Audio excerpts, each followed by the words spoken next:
Bon dia, companys i companyes. Un dia més des del confinament, amb els poemes de la pandèmia per un món millor. Avui us presentaré el poema Des de la finestra. Aquesta serà la meva xicoteta aportació d'avui per un món més col·laboratiu, més plàcid, més solidari.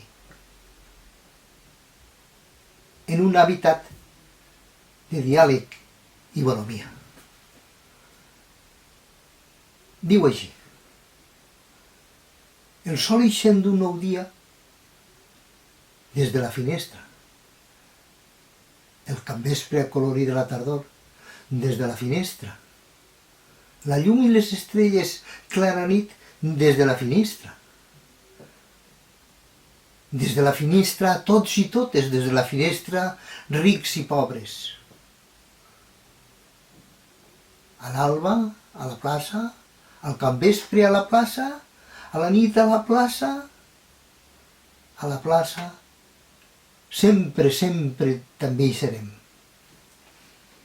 I res més. Fins a la pròxima.